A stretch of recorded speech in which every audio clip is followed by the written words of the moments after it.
I'm Eric Stark, joined by Ed Gruver, our LL League insider here at Lancaster Online. We're going to look back at Week 5 a little bit and then focus ahead on Week 6. We're at the halfway point already. Yeah, hard to believe. Yeah, there's so many rounds of the playoffs anymore. It doesn't seem like the halfway point. Yeah, we probably still have a pretty long way to go. For some of these teams, it can't get done soon enough. For others, they're just starting to get revved up a little bit here.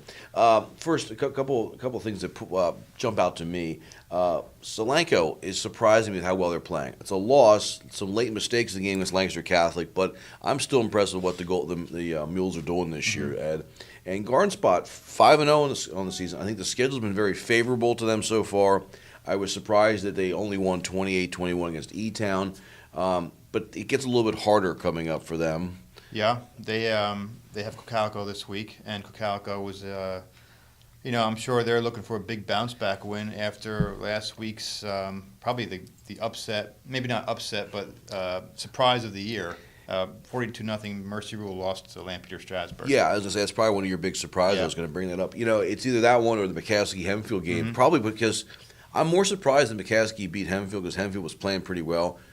I could see LS beating Cocalico. I certainly thought it was going to be a close game, not that lopsided. Right. You were at that game. Tell me what happened. Well, it's they jumped on them early, like Dave Gingrich said afterward, the Cocalico coach, and things just snowballed.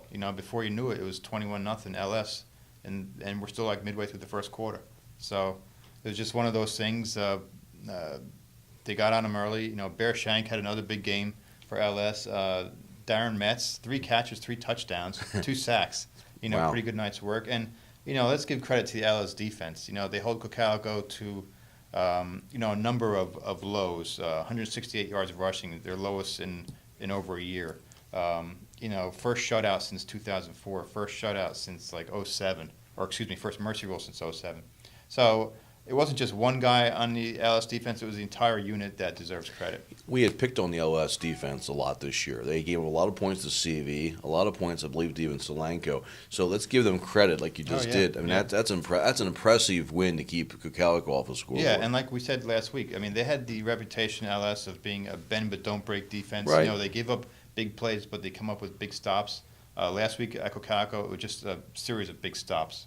There were no big plays for Cocalico. It seemed like a team that was going to have to outscore you. Their defense wasn't, and so hey, they're peaking at a good time right now. Yeah. McCaskey, Hempfield had 341 yards in that game, and yet loses 27-7. Yep. They must have been driving several times and have miscues. Yep. 2 straight losses now for Hempfield after starting off so strong, and they get. And let's just segue into it. Yeah. One of our games of the week is Hempfield and Wilson. And Wilson's probably the hottest team right now in Lancaster-Lebanon, and possibly even Central PA. That's a tough one for the Hempfield to get right now. It is. I mean, every week Wilson is upping their season-high scoring total. Last week it was 62 points Against Cedar Crest. A kid who's been a standout for Wilson, Shane Dancer, running back. 4 more touchdowns last week, almost 200 yards rushing on just 11 carries. So Hempfield has their work cut out for them. But before we leave McCaskey, let's give their defense credit too, because again, not just one guy, similar to LS, but they hold Hempfield to their lowest point total in 2 years. Wow. So kudos to the McCaskey defense. A lot of people didn't give McCaskey a lot of credit in here. You thought they had a lot of good athletes. You were they there the do. week before. But they were coming off a big loss the week before to Reading, so it's neat to see how they responded. Yep. That was a very favorable way to respond. Yep. You think maybe they're going to be down. You lose to Reading, you get Hempfield in here. That was a way to come back, McCaskey. And I would venture to say that that's one of McCaskey's biggest wins in the past couple of years. I'd say several years. Yeah. The fan vote and also the game you're going to be the game of the week is Penn Manor versus this McCaskey team. What do you like about that matchup? A lot of things. You have 2 teams both on a roll, coming into this game, both trying to keep pace with Wilson in Section 1. We know McCaskey lost to Wilson 2 weeks ago, but, a must-win for both of these teams. Right. As far as Section 1 and as far as, keeping an eye on the district power rankings as well. One of our other key matchups, Lancaster Catholic versus Manhattan Central. 2 teams with the coaching staffs have a lot of history together. What do you like in that matchup? That's the game I'll be at on Friday night. And like you said, there are so many layers to this game. The Mike Williams, Bruce Harbach, Jim Catafio, Jerry Novak scenario. All 4 they all four have a coaching history with one another. This is the first time and the final time they'll be on the field together in this scenario with Mike as head coach of Mannheim Central. True. But Catholic coming off a big win, against Solanco, like you talked about, comeback win. Central has been a series of impressive wins, but they're a little nicked up.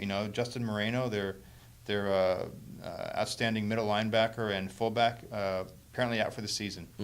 So that's a big hit for them. Yeah. So Catholic has a lot of momentum going into this game, and we'll see what happens. Elko versus Donegal. Donegal is slowly but surely having one of those kind of good years again. Elko, we talked about last week against Cleona. Cleona, Anvil's a good team, but I was a little surprised the score was as lopsided as it was, and Elko got the loss. Yeah. Did that catch you off guard at all? Not really. Okay. Like you said, Anvil's a good team. Okay. I am impressed with them. I think they're going to have they have a real legitimate shot at winning the Section 3 championship, and they could go deep in the postseason. You don't want to get too far ahead of yourself, but I could see them making a run perhaps in districts.